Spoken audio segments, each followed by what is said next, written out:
Shut your mouth. We are not asking you these questions so you can show loyalty to Trump. Listen to my question without interrupting. And if you're going to give the wrong answers, don't speak at all. Because today was not just another hearing. This was the moment Todd Blanche was forced to answer one question he couldn't escape. Are you serving Trump or the law? Senator Alex Padilla's voice cut through the hearing room like a blade. It wasn't a question. It wasn't a warning. It was a detonation.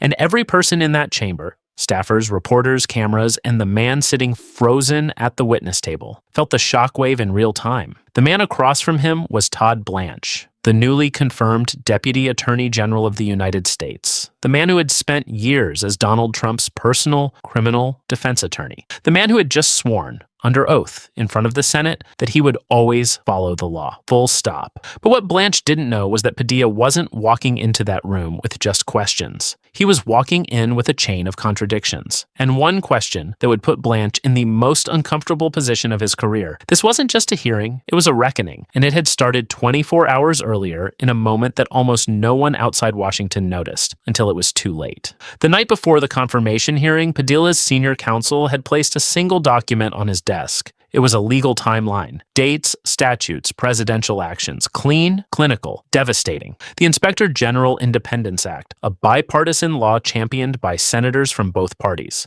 required any president to provide written notice and clear reasoning at least 30 days before dismissing or transferring an inspector general. 30 days, not 20, not 10, 30. President Trump had been in office fewer than 30 days when he fired them. The math was not complicated. The violation was not debatable, and Padilla walked into that hearing room carrying that document like a weapon. He had already listened to Blanche repeat the same phrase multiple times that morning. I will always follow the law, no, full stop. Every Republican senator had nodded approvingly. Blanche had delivered the line with practiced calm, the voice of a man who had spent decades in courtrooms managing narratives. He looked confident, comfortable, perhaps too comfortable. That was about to end. Padilla leaned forward, his voice steady and surgical. When you walked into my office, he said, you repeatedly told me you would always follow the law. Your words, full stop. You repeated the same message here today. He paused just long enough to let the phrase hang. Is it numerically and mathematically impossible for President Trump to have abided by the law in dismissing those inspectors general? Yes or no? The room waited. Blanche's jaw tightened almost imperceptibly. His hands, folded on the table just moments before, pressed together slightly harder. My position remains the same, he said carefully. I am not going to comment on whether the decision made by the White House counsel. Padilla didn't let him finish. I'm not talking about how they reached their decision. His voice rose just enough. This is not a hypothetical. He did not give Congress 30 days' notice. He violated the law. You are failing to acknowledge that. A silence fell over the room. Not the polite kind, the kind that signals something has broken open, because the real question was no longer about one decision. It was this: was Todd Blanche there to defend the law or to protect the man who put him in that position? But Padilla wasn't finished, not even close. He moved with the deliberate rhythm of someone who had prepared this not for the cameras, but for the record. Because the record, he knew, was what mattered. The record would outlast the headlines. The record would outlast the excuses.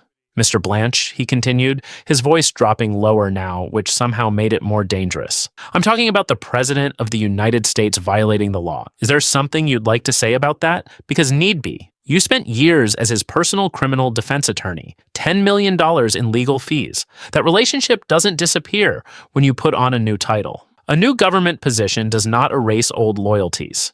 And that was the conflict Padilla wanted the American people to examine. The implication landed like a stone in still water. Ripples moved outward instantly. Republican staff members shifted in their seats. Several reporters looked up from their notes simultaneously. Blanche's expression remained controlled, but there was something behind his eyes now.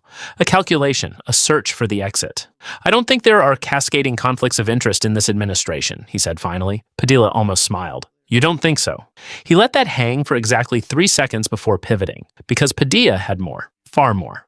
Let me ask you something else, he said, opening a second line of questioning with the calm of someone who had been holding a second document all along. Dozens of career law enforcement officials, federal prosecutors, FBI agents, people who spent their entire careers above politics, have been removed or reassigned since this administration took office. Without congressional approval, without transparent justification, without explanation. He leaned in. You are presenting this to the American people as normal management, but I am presenting it to the American public as something else entirely. The systematic dismantling of independent law enforcement, the conversion of the Department of Justice into a personal instrument of political loyalty. Blanche attempted to interrupt. Padilla raised one hand, barely. It was enough. You say there are safeguards, Padilla continued, but what happens when every single person in the chain of command has ties to the same individual? How far down the Department of Justice do we have to go before we find someone, anyone, who is completely independent? Because right now the Attorney General was his associate. You were his personal defense attorney,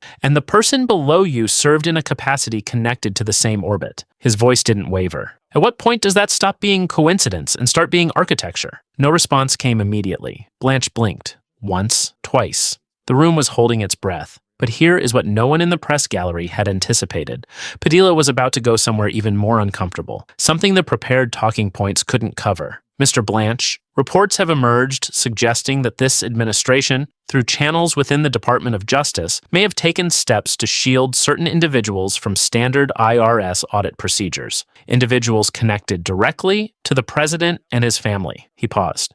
Are you in a position to tell the American people today, unequivocally, that the IRS will never be used as a political tool by this Department of Justice? Yes or no? Blanche's chin lifted slightly. I believe in the rule of law and the independence of... That is not what I asked. Padilla's voice was flat now, calm as concrete. Yes or no? I will not use, because the American people are watching, and they're asking a very simple question that you keep refusing to answer simply. He looked directly at the camera, just for a moment, just long enough. Is the Department of Justice answering to the law or to one man? And then Padilla introduced the number that had been sitting at the bottom of his notes like a depth charge, $1.776 billion. He let each word occupy its own space. A fund established under the banner of fighting weaponization. A fund that critics, including legal scholars with no partisan affiliation, have described as a mechanism to financially reward individuals connected to January 6th and to insulate certain political actors from accountability. And you, Mr. Blanche, while publicly announcing the fund's cancellation, have defended the underlying philosophy behind it. Blanche shifted in his seat. It was slight, but it was visible. That fund was what? Padilla cut in. Canceled because it was illegal? Or canceled because the optics became unmanageable? Because defending the idea while dissolving the instrument is not a principled position. It's damage control. 3 cameras zoomed simultaneously. A veteran Capitol Hill correspondent in the press gallery stopped typing and simply watched. Todd Blanche, Padilla said, and there was something in the way he used the full name, deliberate, almost judicial. You promised you would follow the law. But how can the American people trust that promise when the actions of this administration, actions taken before you were even confirmed, already demonstrate the law was ignored? Blanche responded with careful, measured language about process and protocol and interagency coordination, the kind of language that sounds reasonable in a press release and sounds hollow in a hearing room. Padilla wasn't having it. You keep saying full stop, but the facts don't stop. The facts show the law was not followed, and you are sitting here in front of this committee refusing to acknowledge what anyone with a calendar can verify. He wasn't raising his voice now. He didn't need to. This is not about politics, Padilla said. I want to be clear about that. This is about whether the Department of Justice still answers to the law or whether it answers to one man. And you, as the Deputy Attorney General, are the living embodiment of that question. Because you have sat across from that man as his defender. You have billed him. You have represented his personal interests in federal court. And now you are asking the American people to believe that the moment you were confirmed, that relationship became irrelevant. He let it breathe for a moment. If a Democratic president had installed his personal criminal defense attorneys as Attorney General, Deputy Attorney General, and Principal Associate Deputy Attorney General, what would you call that? What would your colleagues on the other side of this aisle call that? Would you accept the explanation that safeguards exist? Or would you call it exactly what it is? Blanche's response was measured and controlled, but to many watching, it sounded less like an answer and more like a carefully built shield, a way to avoid the one question Padilla kept forcing back into the room. He spoke of trust, of process, of the capable people who would ensure proper recusals. Padilla listened, then he said quietly, You are asking the public to trust the Department of Justice. while political loyalty is being placed above independence. And I have to tell you that trust does not restore itself through reassurance. It restores itself through action, through acknowledging violations, through holding even the most powerful people accountable. He glanced down at his notes one final time, then back up, because Americans weren't watching a legal seminar.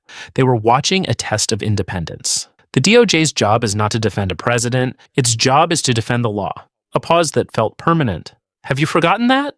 Blanche opened his mouth. No answer came that filled the room, and in that silence, 11 seconds of it, measured by at least 2 reporters with stopwatches open on their phones. The questions settled over the chamber like smoke, not rhetorical, not partisan, genuine, unanswered. This was the moment the hearing changed, not because Padilla had produced a document, not because he had raised his voice, but because he had asked the question that the entire proceeding had been circling for hours. And the man appointed to uphold the law had no answer that satisfied the law. The gavel eventually came down. Schedules moved forward. But the exchange had already moved into something beyond a hearing room. It was moving into the permanent record of an administration being asked again and again the same foundational question, and choosing again and again not to answer it directly. Senator Padilla gathered his papers. He did not look satisfied. He looked like a man who had done what he came to do, and who understood that doing it was not the same as winning. Not yet. After watching this hearing, do you think Todd Blanche was defending the law or protecting Trump's interests? Tell us your answer below.